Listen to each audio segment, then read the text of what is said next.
Hey guys, in this video I'm going to be taking a look at the first 3 releases from this exciting new altered Nano toy line from TakaraTomy.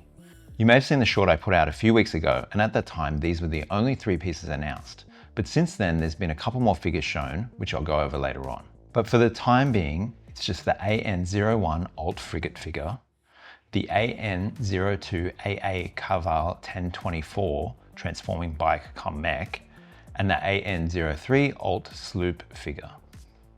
Like the Diaclone line, it's all Japanese exclusive, so if you want to pick it up outside of Japan, you'll need to find a specialist retailer. I'm not paid to endorse anyone or anything like that, but I do get asked the question where you can buy a lot of the toys I cover on the channel. Most of the time, anything new I'll order from Robot Kingdom, who are in Hong Kong. They seem to get their stock the same time as Japan, or even sometimes before. And living here in Australia on average, they're a great combination of competitive price, good service, and as I said, they're almost always very quick to ship as soon as something releases. So we have the 3 figures, but there's actually 4 SKUs in the line. So you can pick up the 3 separately, but the AN-01 and AN-02 are also available together in this AN-EX box set, which is how I chose to purchase them. Weirdly, it's a few dollars more in the box set. I think at the time I pre-ordered it must have been cheaper, or maybe it wasn't clear if you got anything exclusive in the box set. You definitely don't, other than the box itself. So work out if it makes more sense from your preferred retailer to buy separate or together, but there's no more value in the box set, unfortunately. So this line was first announced at the Tokyo Toy Show in late 2024 with some very early 3D printed prototypes, which highlighted the articulation, as well as a design collaboration with Kojima Productions.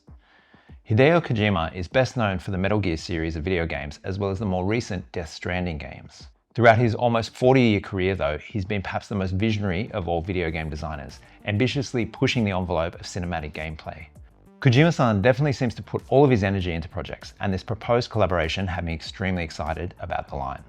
Since that time though, the mention of Kojima Productions disappeared, and it became clear that the involvement of longtime Kojima collaborator Yoji Shinkawa was the extent of the link. This is still exciting, as Shinkawa-san is essentially responsible for the entire visual and mechanical identity of Kojima's projects. But at the same time, I think the idea of having someone as wildly creative as Kojima let loose on a toy line moves the goalposts of expectation beyond just great aesthetics. I know that Yoji Shinkawa will have some incredible designs, and looking at the 2 figures here, that's exactly what's been delivered. But I still feel a bit of what if. What if there was a wider creative director like Kojima guiding the overall toy line direction and playability proposition? Sadly, that's not to be. The initial announcement was under the title Project M, which along with the 10cm or 3 3/4 inch scale of the figures led many to speculate that it was a reboot of the classic Microman line from the 70s and 80s, possibly akin to the current Diaclone reboot line, which has achieved modest success in its decade since release, albeit in quite a niche market. Also, some of Shinkawa-san's preliminary designs that were shown had a very strong Microman or Dinonaut retro coloring that aligned with this speculation. That's also sadly disappeared, although since that time TakaraTomy has announced the Microman Legacy Soul line, which is akin to a Missing Link style release for Microman. So totally retro and as close as possible to the original toys, but with updated articulation. Definitely something right up my alley. Back to the altered Nano line though, roughly 6 months later, in April 2025, the actual figures were announced for pre-order. While the figures appeared quite similar to the prototypes, the cycle had changed significantly. The 2024 concept was like a large-scale cycle from Diaclone, but the Cavall was quite different, with its unique unicycle design. Its retro cues bared more than a passing resemblance to the ride armor from classic 80s anime Genesis climber Moss Peter. So it made sense when it was announced that Moss Peter creator and mechanical designer Shinji Aramaki was the mechanical designer for the Altered Nano line. Scheduled for November 2025, the figures didn't ship until late January 26, but now that they're here, let's dive into what you get, what they are, and what they do. So as I mentioned, the AN-EX set is the AN-01 figure and the AN-02 bike combined. Taking a look at the box, it's pretty simple. They've gone with a very dark look for the line and all product photography, nothing artistic, which is quite a shame as Yoji Shinkawa's concept sketches have always been a signature of the Metal Gear series, and I think it's a missed opportunity to create that instant association. There's a tiny bit of spot foil on the model name, and on the back we see the 2 modes of the cycle along with a kind of display pose with the included accessories. I haven't really touched on any storyline for the universe that the toys exist in, and that's because from the announcement up until their release some 18 months later, there wasn't anything at all. It wasn't clear if these were humans or androids, is this particular figure a singular hero figure, or are there armies of this exact robot? It seemed unlikely that there would be no premise at all.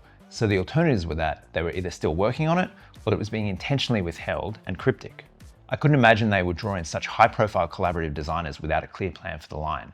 So my take was that they were just trickling out the story and intentionally not giving too much away. In the past couple of weeks since release, they've trickled out some more story, which I'll share with you at the end of the video. But on the side of the box, there's some text and iconography that helps to start filling in these gaps. We see a humanoid head with wires around its brain with the text Alt. This is an obvious reference to the Alt Frigate and Alt Sloop figures. So it seems to suggest that it's not like an Iron Man scenario with physical humans inside this armored suit. A bit over, we have a swirl with the text EC Medallion System. Now at the time this was entirely cryptic, but I'll cheat a bit and jump ahead. Recently, as I mentioned, the website was updated and we now know the medallion is the triangular accessory that plugs into the figure's back. To be honest, I thought this was just a stand at first, but the plug doesn't fit the port in their feet. It's not even listed as a medallion in the very concise instruction manual, but rather just as armament parts. Now skip ahead on the box a little to the top right hand corner, which is a warning with very tiny print that says, without the EX antenna, Alt collapse mentally. I'm kind of taking it that the terms medallion and antenna are being used interchangeably, as that swirly logo referred to ED medallion. What I'm getting at is it seems clear that these are definitely androids and that they're controlled externally via the medallion or antenna piece that fits in their back. Now I didn't realize at the time, but in that context I should have shot all my content with the antenna in place, as I guess he wouldn't be able to function without it. A few boxes along, there's a weird kind of distorted grid outline of a sphere with a line through it and the text Physical Harm Prevention Model, which to me is more evidence of the android nature and suggests that they have a failsafe system in place to prevent them from harming humans, which we all know how that ends. I definitely get Murderbot vibes, and I feel like the Altered Nano universe could share a lot of parallels with that series. There's a few other things on there, but there's just two final details I want to call out. So we have two corporations, each mentioned twice, Vasco Enterprises and Druid Industry. Both sound like very transparent and very trustworthy, well-meaning businesses, of course. Lastly, there's the line, embrace the unknown. The only limit to our realization of tomorrow is our doubts of today. The embrace the unknown thing kind of leans into the idea of Takara remaining quiet about the storyline, as though they're saying just go with it and trust us that we have a plan for this line and this is all part of the journey. I hope that's the case and it's not just sloppy product management. Okay, cracking open the box, the blisters are in a nice cardboard tray, and I wanted to highlight one final small clue behind the blisters. The text, run and gun. It's so deliberately there as you unbox the toy that I can't accept that it's just a random phrase that they've chucked in there. No idea what it means though, but it does have a sinister feel to it. So forgetting the story stuff and just focusing on the toy itself, what do we get in the box? Obviously the Alt Frigate figure and the Cavall vehicle themselves, but then there's a few small accessories. A firearm, the aforementioned medallion or antenna, replacement shoulder armor, and 3 additional sets of hands, all for the android. Then there's a large gun, 3 magazines with an ammo holder, and some stands for the bike.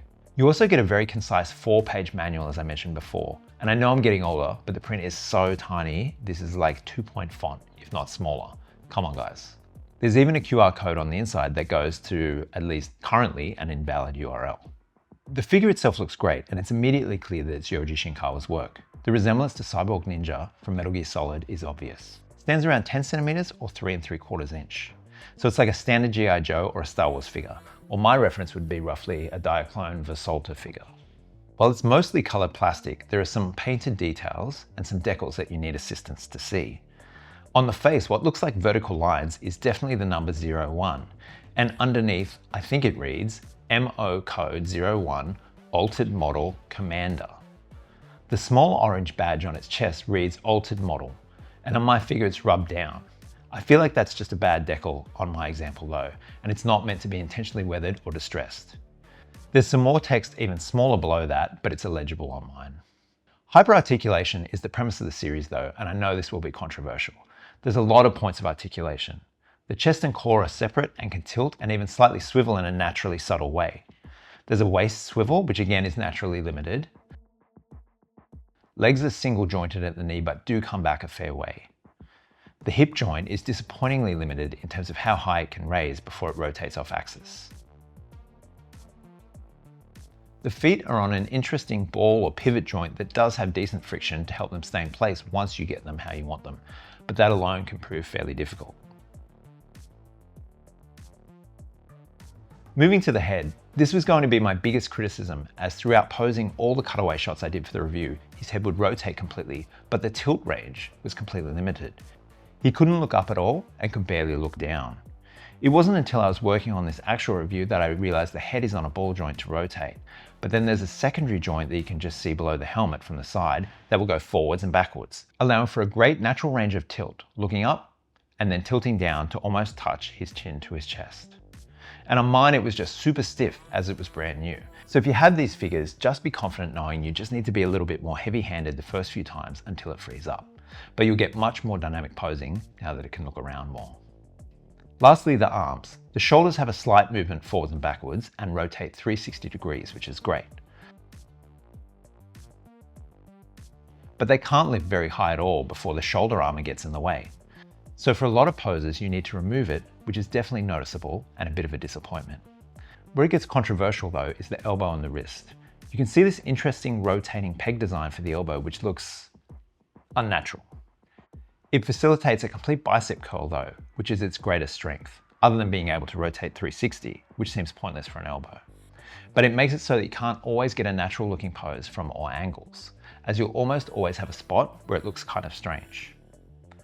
The replacement hands and wrists are just a plug and port type setup, so pull the existing one out and push the new one in.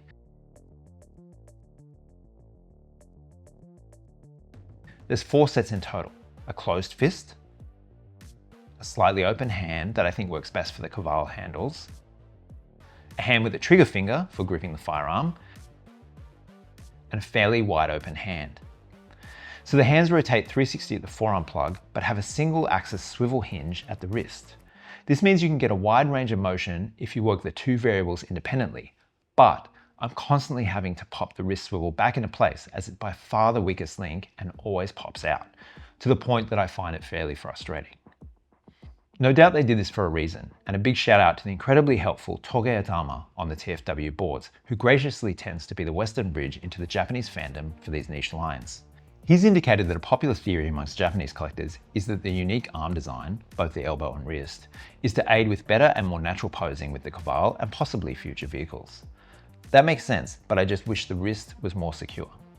An issue for me and my OCD, given the great amount of articulation and the fact that these are not humans but machines, I have great difficulty getting a perfectly symmetrical neutral pose, especially one that stands confidently. In my mind, a machine like this, when it's not functioning, must be standing in a symmetrical neutral pose. So with a lot of the dynamic poses, it's fine to use a stand, and it's the Good Smile simple stand that I'm using here.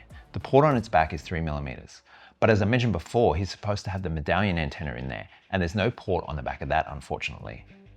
There's a 3mm port on either side of his hip, presumably for accessories, and then there's 2mm ports in either heel.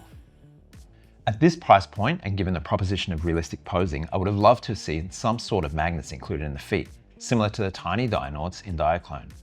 They could even have magnets in the hands to assist with holding the gun or the handlebars of the Cavall. I think that would have been a super cool feature and save a lot of the frustrations that I've experienced when posing. Speaking of the gun, it's a pretty basic single color short barrel submachine style firearm. Again, at this price point, I feel like even a tiny bit of painted detail would be nice. I'm not a fan of the replacement shoulder armor at all. It's equally restricting, and I feel like it sits too far off his shoulder joint to look right. They feel a bit pointless if I'm being honest. Weight is about exactly what you'd expect from an entirely plastic figure, but that's okay. I'm pretty confident more weight would lift the center of gravity and make it even more difficult to make him stand up unassisted. Okay, so jumping to the Cavall vehicle. First impression is it doesn't feel flimsy at all. There's definitely some metal in the body to give it weight and stability. There's a high level of detail, and again, while a lot of it is just colored plastic, there's some painted areas and decals. It's minor, but I think a dashboard decal of some sort would have been the perfect finishing touch. We can see the same Druid Industry logo on the front that is shown on the box, and also Druid Industry on the sidewall of the tires. And later, we'll see the Druid logo is not on the AN-03 Alt Sloop box, only the Vasco Enterprise logo. So it seems clear that Druid are the in-universe manufacturers of the vehicles. I can't say vehicles plural or mechs or anything, as we've not seen anything further. And Vasco are the manufacturers of the Alt Android figures. As with Shinkawa and the Android, Aramaki-san's design language is here in the Cavall, with clear similarities to Moss Peter's ride armor. In fact, the whole design reads as 80s with the angular details. versus something like Kaneda's cycle from Akira that was a lot more organically curved. Similarly, the color palette of tan and yellow with green lenses. These retro cues are probably the most appealing aspects of the line for me. The headlights, the visor, this kind of bull bar thing at the front.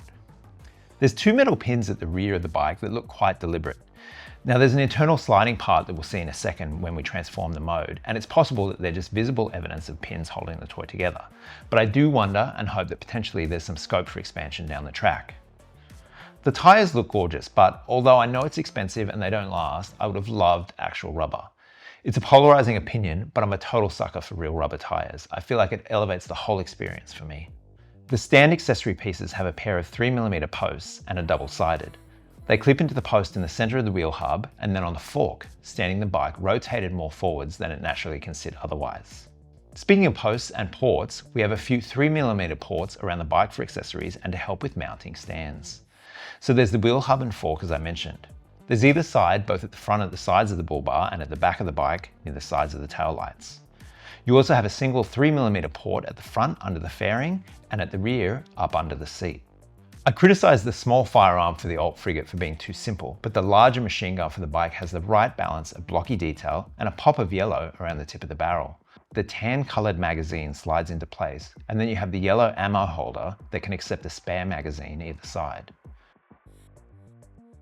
The machine gun has a 3mm post either side so it can be plugged in and around the bike wherever suits your preference and the mode that you're in. And the ammo clip, as useless as it seems, I suppose is better than nothing. And again, you can clip wherever on the bike you feel like it looks best, depending on your pose. You can also clumsily have the Alt figure hold the machine gun, but it's clear it's not designed for it.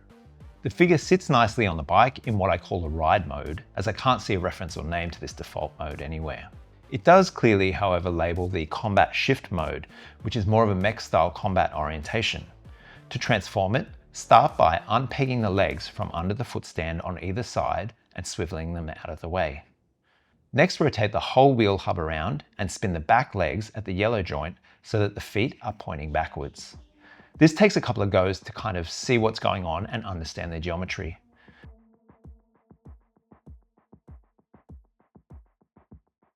Now splay the toes for stability, then grab the whole wheel assembly and slide it out from the bike. This will reveal some more detail in the bike underbody, but importantly, the hinge to split the wheels and legs. Now it becomes an exercise in finding the right location for each joint and hinge for stability and symmetry while seeking the pose you want. The front fairing of the bike also rotates upward on a double joint, and the windshield cowl lifts to orient it all correctly in this combat shift mode. The combat shift mode looks great and gives a real elevated crowd control kind of feel. Again, the figure is super articulated and therefore you can get some great natural looking poses in this orientation too. Okay, so that's the AN-EX set. The last item in this initial release is the AN-03 Alt Sloop figure. There's a very similar look and feel to the box, and as I mentioned on the sides, there's the clear omissions of the Druid Industry logo, presumably as it's only the Alt Android included and they look to be engineered by Vasco Enterprise. Eerily, the Embrace the Unknown line is replaced with Nothing Beats a Large Army. Getting inside the box, and it's clear that that dark tone carries to the color palette as well. And even the face of the android looks more menacing with the sunken eye area. Again, we don't know if these are the bad guys or what's happening, but he feels more threatening than the Alt Frigate. His body looks to be an entirely identical mold to Frigate, just in different colors and with different decals. This time under a macro lens, the helmet appears to read MO code C8, Altero model fighter, and the chest, Altero model. To me, the Frigate decal looked to say altered model, but could have been Altero model. His hands are identical to Alt Frigate, just in the black to Alt Frigate's dark grey, so you don't mix them up. Likewise, the medallion is identical to Alt Frigate, however they have slightly different identifier numbers. On the inside, the Frigate medallion ends in I-1525 and the Sloop J-1525. More details that are hopefully deliberate and mean something in the wider storyline. His weapon is the real standout as it's a larger rifle. Again, it's single color, but it has a cool rubber dongle to this mount that plugs into the port on his hip. This looks great in posing, and being a 3mm port, you can technically plug it into the Cavall if you choose to pose him on it. I'm not sure if this makes sense in the context of the Altered Nano universe, as again, we know very little. Okay, so that's the 3 initial figures in the Altered Nano line. It wasn't until February, a few weeks after the release of these 3, that we saw a preview of any other planned figures or mechs in the line. The AN-04 Alt Delta ring is now shown on the TakaraTomy website and on some retailers for pre-order. Again, this figure just looks like more of the same, a recoloring of the Alt mode, but with a resculpted head. And this guy looks even more humanoid and sinister than its predecessors. But the kicker is that it's not releasing until August or September. That seems like a really long time for a company with a mature product development process and supply chain like TakaraTomy. Takara also showed a sketch of AN-05 Alt Night Veil on a stream, and then at its recent T-Spark Zone Core event, they showed physical samples of Delta Ring and another figure, which was presumably Night Veil.